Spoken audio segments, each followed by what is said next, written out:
अस्सलामुअलैकुम मेरे अज़ीज़ तलबा और तालबात। मैं हूं मोहम्मद आतिफ़ याकूब और उम्मीद करता हूं कि आप सब बख़ैर आफ़ियत होंगे। आप मुझसे पढ़ रहे हैं जमात दहम की फ़िज़िक्स और जमात दहम की फ़िज़िक्स में हम अपनी किताब का चैप्टर नंबर 18 यानी कि एटॉमिक एंड न्यूक्लियर फ़िज़िक्स पढ़ रहे हैं।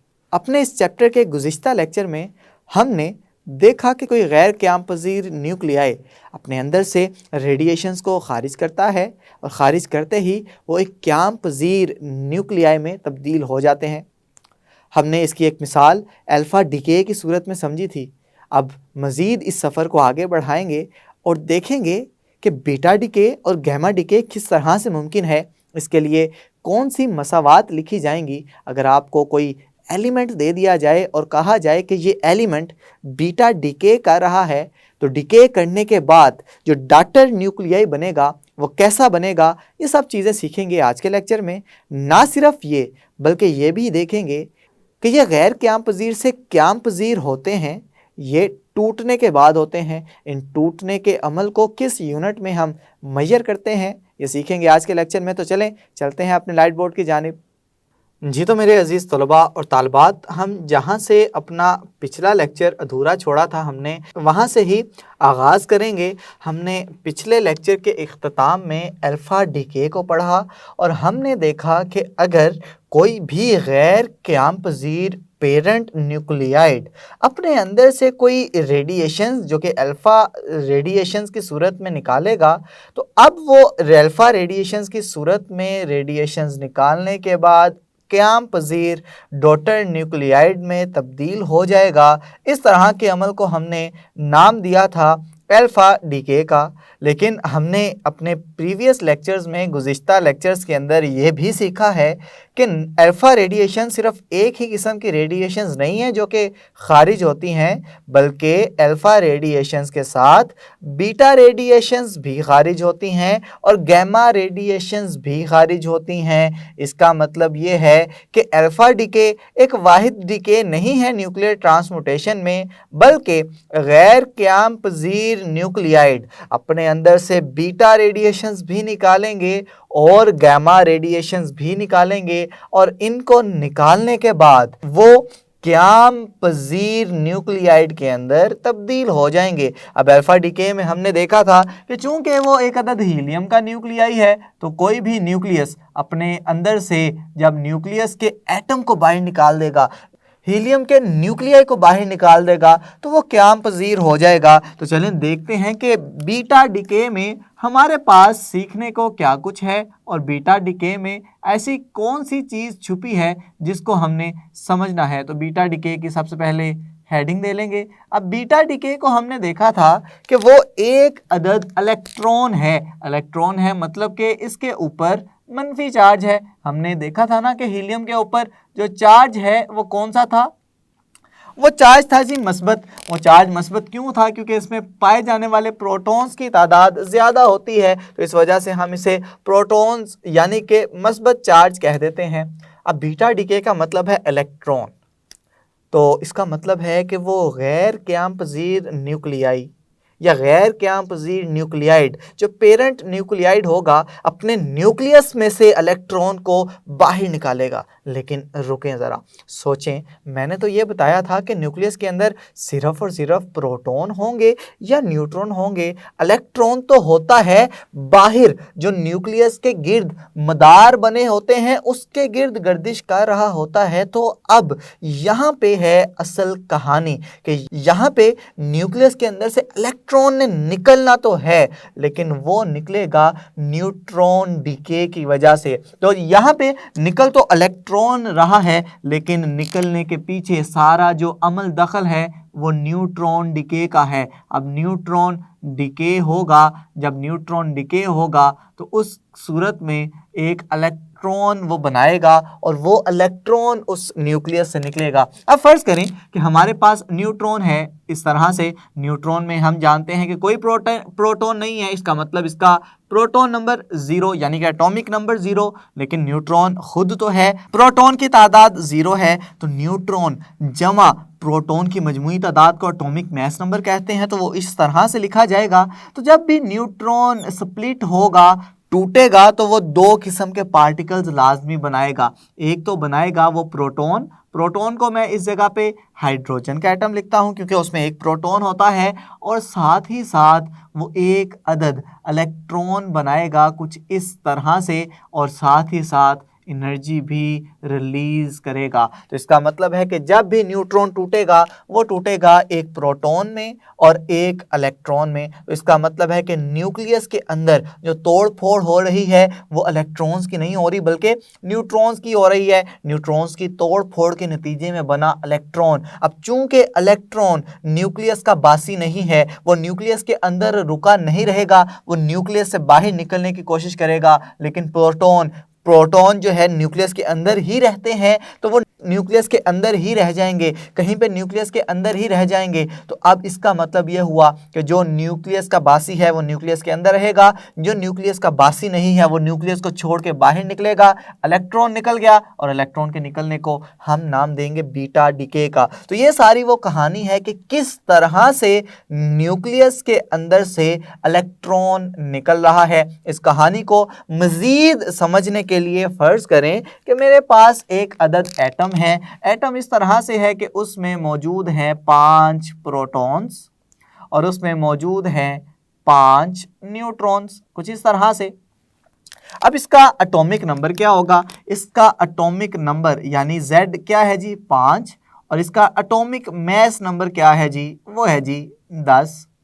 अब मैं कह रहा हूं कि बीटा डिके करवाना है, और बीटा डिके करवाने के लिए लाजिम है कि इलेक्ट्रॉन निकले। यहाँ पे तो इलेक्ट्रॉन है ही नहीं, तो मैं क्या करूँगा, मैं एक न्यूट्रॉन को डिके करवा दूंगा। जब भी न्यूट्रॉन डिके होगा, फ़र्ज़ करें ये न्यूट्रॉन डिके हो गया, तो यहाँ पे एक अदद बन रहा है प्रोटॉन। प्रोटॉन को दोबारा से मैं जमा के साइन के साथ रिप्लेस करूँगा, और साथ ही साथ क्या बन रहा है? साथ ही साथ बन रहा है एक अदद इलेक्ट्रॉन, कुछ इस तरह से। इसको मैं नीचे सूरत में दिखा देता हूं ताकि चीज़ें मज़ीद क्लियर हो जाएं कि अब हमारे पास क्या है। अब हमारे पास 6 प्रोटॉन आ गए। ये 5 प्रोटॉन तो पहले के जैसे ही आ गए, लेकिन हमारे पास एक अदद प्रोटॉन नया भी आया है। इसको मैं अलग रंग से दिखा रहा हूं, और बाकी बचेंगे अभी 4 न्यूट्रॉन, और साथ ही साथ हमारे पास एक अदद इलेक्ट्रॉन भी आया है। इस तरह से कि ये वाला इलेक्ट्रॉन जिसको इस तरह से लिखा जाता है, ये चूंकि अब न्यूक्लियस के अंदर तो नहीं रहेगा, ये फौरी तौर पे न्यूक्लियस से बाहर निकल जाएगा, जिससे बीटा डिके होगा। अब यहाँ पे देखें, यहाँ पे क्या हो रहा है। यहाँ पे अब प्रोटॉन नंबर की तादाद देखूं, यानी एटॉमिक नंबर देखूं तो कितना है? 1 2 3 4 5 6। और एटॉमिक मास नंबर यानी कि प्रोटॉन्स और न्यूट्रॉन्स की मजमूई तादाद कितनी है? 1 2 3 4 5 6 7 8 9 10। तो देखें यहाँ पे बीटा डिके जहाँ पे मर्जी हो वहाँ पे हमारे पास सिर्फ और सिर्फ एक प्रोटॉन नंबर का इजाफा होना है। प्रोटॉन नंबर का इजाफा होगा तो समझ लीजिएगा कि यहाँ पे एक अदद बीटा डिके वकू हो रहा है, वकू पजीर है, क्योंकि न्यूट्रॉन कन्वर्ट हो चुका है एक अदद प्रोटॉन में और एक अदद इलेक्ट्रॉन में। इलेक्ट्रॉन तो न्यूक्लियस के अंदर रहेगा नहीं, वो न्यूक्लियस से बाहर निकल जाएगा और बाकी पीछे छोड़ जाएगा एक अदद प्रोटॉन। तो न्यूक्लियस में एक अदद प्रोटॉन का इजाफा हो जाएगा। तो याद रखिएगा कि हमने देखा था अपने अल्फा डिके में कि अल्फा डिके में जब नंबर ऑफ प्रोटॉन्स बढ़ना शुरू हो जाएं तो तब अल्फा डिके होता था। यहाँ पे देख रहे हैं कि नंबर ऑफ न्यूट्रॉन्स अगर ज़्यादा होना शुरू हो जाएं तो न्यूट्रॉन्स के ज़्यादा हो जाने की वजह से वो डिके कर जाएगा। डिके करने की वजह से प्रोटॉन का इजाफा होना शुरू हो जाएगा। तो ये सारी बात है बीटा डिके की। तो चलें क्यों ना बीटा डिके की सबसे पहले जनरल मसावात लिख लें, जिससे चीज़ें सब के लिए एक जैसी हो जाएंगी। फिर उसके बाद एक ख़ास मिसाल के ज़रिए इसको समझेंगे। जनरल मसावात है कि फ़र्ज़ करें कि मेरे पास कोई एक अदद न्यूक्लियाइड ऐसा है जो कि गैर क़याम पज़ीर है, इसने ख़ुद को क़याम पज़ीर करना है डॉटर न्यूक्लियाइड बन के, लेकिन उसके लिए लाजिम है कि वो बीटा डिके करे। बीटा डिके के लिए उसे एक अदद इलेक्ट्रॉन निकालना पड़ेगा और साथ निकालनी पड़ेगी कुछ मिकदार में एनर्जी। अब हमने देखा है कि जब भी बीटा डीके होगा तो एटॉमिक मास नंबर तो तब्दील नहीं होगा, बस एटॉमिक नंबर में इजाफा होगा। तो अब जो डॉटर न्यूक्लियाइड बनेगा इसके एटॉमिक मास नंबर में कोई इजाफा नहीं, यानी एटॉमिक मास नंबर वैसे का वैसे ही लिखा गया, लेकिन इस एटॉमिक नंबर में एक अदद इजाफा हो जाएगा कुछ इस तरह से। अब अगर मैं देखूं कि इनमें चार्जेस क्या एक जैसे रह रहे हैं, ये दोनों इक्वेशंस आपस में वेरीफाई हो रही हैं, तो देखें जब a और 0 दोनों को ऐड करूंगा तो a ही बनेगा, और z जमा 1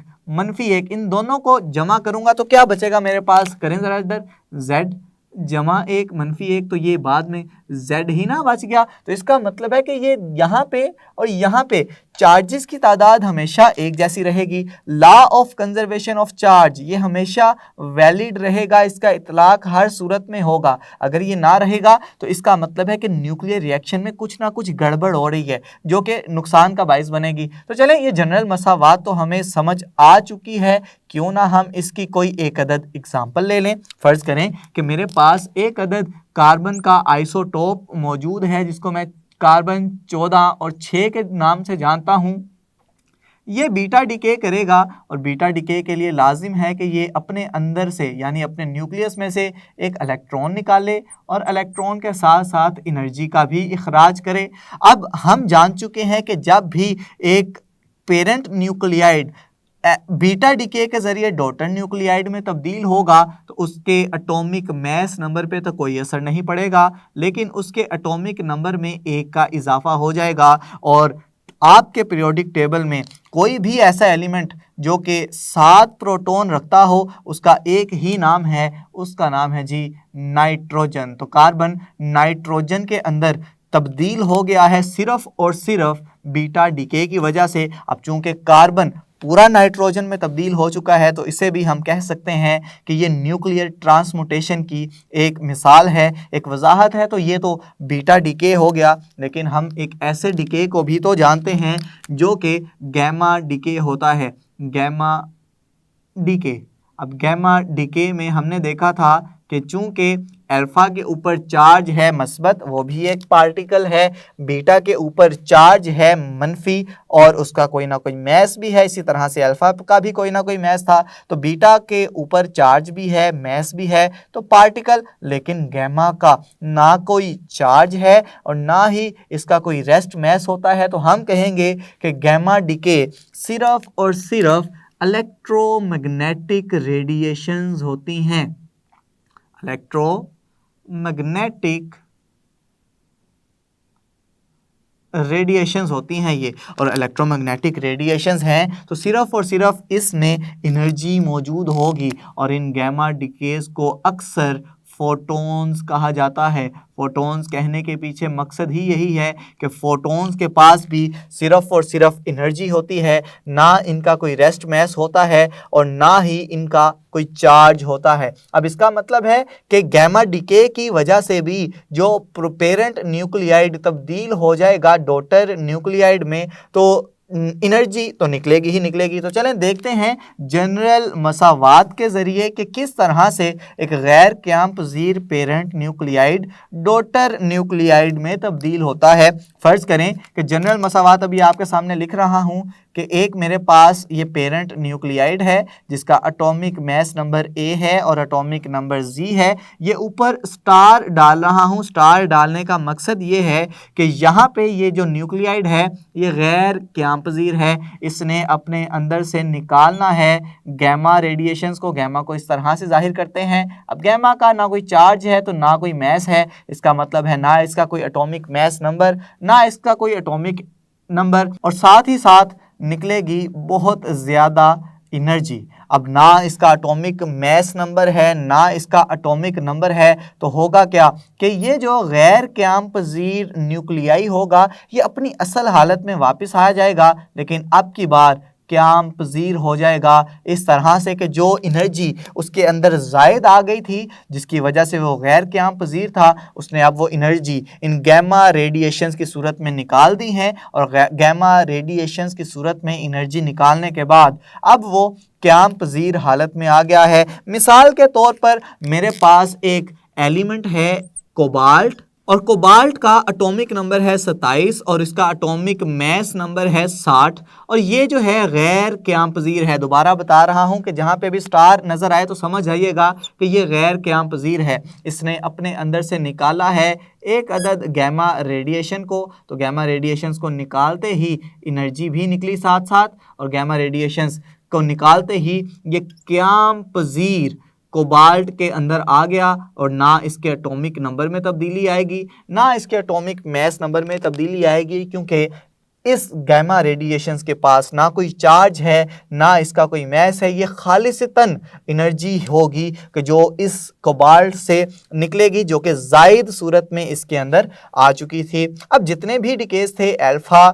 बीटा और गामा डिकेज, इन सब को हम लोग पढ़ चुके हैं। लेकिन ये रेडियो एक्टिविटी का जो अमल हो रहा है, इसको मापने के लिए कोई ना कोई यूनिट्स तो इस्तेमाल करते होंगे ना। तो चले हम देखते हैं कि इस रेडियो एक्टिविटी के जो यूनिट्स हैं वो कौन कौन से इस्तेमाल किए जाते हैं। तो याद रखिएगा कि जो सबसे मशहूर यूनिट है इस रेडियो एक्टिव के मज़हर को मापने के लिए, इसकी पैमाइश करने के लिए, उसे बैकुरल कहते हैं। बैकुरल किसको कहाँ पढ़ा था हमने? जी हाँ, ये बैकुरल उन्हीं साइंटिस्ट के नाम के पीछे रखा गया है, उनसे मंसूब किया गया है जिन्होंने पहली दफ़ा नेचुरल रेडियो एक्टिव का मज़हर देखा था। उसका नाम था हेनरी बैकुरल। तो एक बैकुरल उनके नाम के पीछे रखा गया, तो इसको जाहिर करते हैं BQ के साथ। तो एक बैकुरल का मतलब क्या होगा? याद रखिएगा कि एक बैकुरल का मतलब है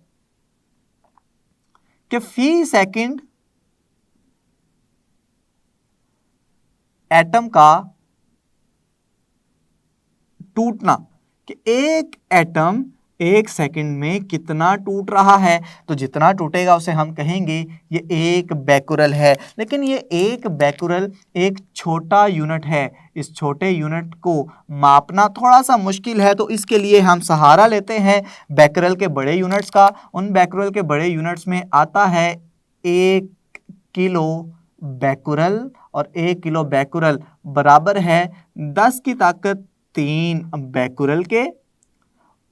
और मज़ीद जो यूनिट्स इस्तेमाल किए जाते हैं, 1 मेगा बैकुरल, ये है जी 10 की ताकत 6 बैकुरल के। और बैकुरल के अलावा मज़ीद जो यूनिट इस्तेमाल किए जाते हैं इस रेडियो एक्टिविटी को मापने के लिए, उस यूनिट को हम नाम देते हैं क्यूरी का। तो क्यूरी और बैकुरल ये 2 यूनिट्स हैं नेचुरल रेडियो एक्टिविटी को मापने के लिए। क्यूरी को लिखा जाता है CI के ज़रिए। तो CI जहाँ पे भी लिखा हुआ आपको नज़र आएगा तो समझ लीजिएगा ये क्यूरी की बात हो रही है। और याद रखिएगा कि एक क्यूरी बराबर होता है 3.73 ज़रब 10 की ताकत 10 बैकुरल। यानी कि ये इतनी बड़ी मिकदार है कि 10 की ताकत 10 बैकुरल अगर एटम टूट रहा है तो वो एक क्यूरी का यूनिट है। तो वो यूनिट एक क्यूरी के बराबर होगा। और आप जानते हैं कि ये इतना बड़ा यूनिट, इतने बड़े एटम के टूटने का मज़हर किस जगह पे होता है? याद रखिएगा कि अगर मेरे पास 1 ग्राम रेडियम हो तो वो 1 सेकंड में इतनी दफ़ा टूटेगा। तो मैं कहूँगा कि 1 ग्राम रेडियम की रेडियो एक्टिविटी जो है 3.73 ज़रब 10 की ताकत 10 बैकुरल है। इसको किताब वाले ने इस तरह से भी लिखा है कि ये बराबर है 3.73 ज़रब 10 की ताकत 4 मेगा बैकुरल के। अब चूंकि मेगा 10 की ताकत 6 के बराबर है, तो 10 की ताकत 6 और 10 की ताकत 4 को जब ज़रब करेंगे तो वो दोबारा 10 की ताकत 10 के बराबर ही बन जाएगा। तो इससे एक ही जैसी मुराद है, चाहे आप इस तरह से लिख लें चाहे इस तरह से लिख लें, दोनों एक ही किस्म को आगे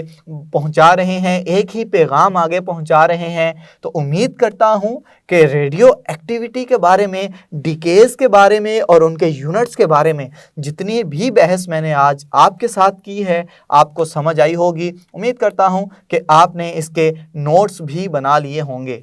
जी तो मेरे अजीज़ तलबा और तालिबात, अब आप सीख चुके हैं कि गैर क़याम पज़ीर से क़याम पज़ीर न्यूक्लियाई में अल्फ़ा डिके कैसे होगा, बीटा डिके कैसे होगा और गैमा डिके कैसे होगा। ना सिर्फ ये बल्कि आपने ये देख लिया है कि जब ये गैर क़याम पज़ीर न्यूक्लियाई टूटते हैं तो 1 सेकंड में एटम के टूटने को हम बैकरल के अंदर पैमाइश करते हैं, उसकी बैकरल के अंदर उसे मापते हैं।